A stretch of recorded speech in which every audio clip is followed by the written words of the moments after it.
السلام علیکم ناظرین، تاریخ رقم کرتے ایک بادشاہ کی دلچسپ کہانی۔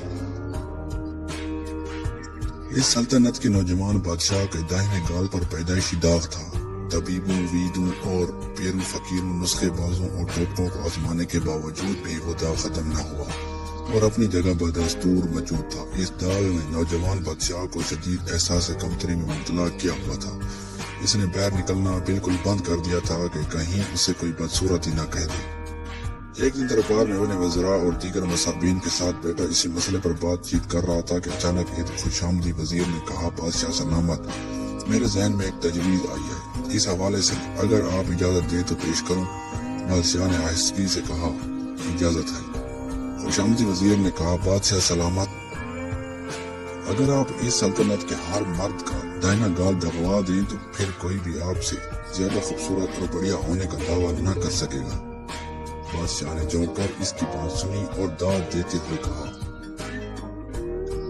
بہت خوب، بہت خوب، یہ بہت عمدہ تجویز ہے، بہت اعلیٰ۔ آج تم نے جی خوش کر دیا، تمہیں اس پر انعام ضرور ملے گا۔ یہ کہہ کر بادشاہ نے اپنی انگلی میں پڑی ہیرے کی انگوٹھی اتار کر اس خوشامدی وزیر کی طرف اچھال دی۔ اس خوشامدی وزیر کو قیمتی انعام ملتے دیکھ کر اس سے بے پناہ حسد کرنے والے اس کے ساتھی وزیر نے آگے بڑھ کر کہا، بادشاہ سلامت، آپ کے اس غلام کے ذہن میں اس سے بھی شاندار اور زبردست تجویز ہے، حکم ہو تو عرض کروں۔ بادشاہ نے اس کی طرف دیکھتے ہوئے کہا، پیش کی جائے۔ اس وزیر نے ہاتھ باندھ کر کہا، بادشاہ سلامت، ایک گال داغنے سے تو سلطنت کے سب مرد آپ کی طرح ہو جائیں گے، اور کیا یہ کسی بھی طرح مناسب ہوگا کہ عام رعایا بھی بادشاہ سلامت کی سی نظر آنے لگے۔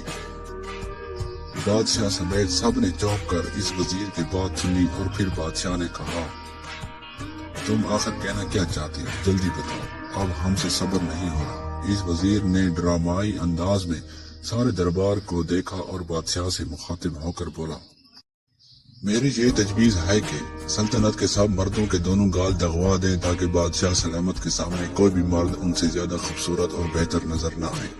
اس خوشامدی وزیر کی انوکھی تجویز سنتے ہی بادشاہ سمیت سب اپنی نشستوں پر سے بے اختیار واہ واہ واہ کرتے ہوئے اٹھ کھڑے ہوئے۔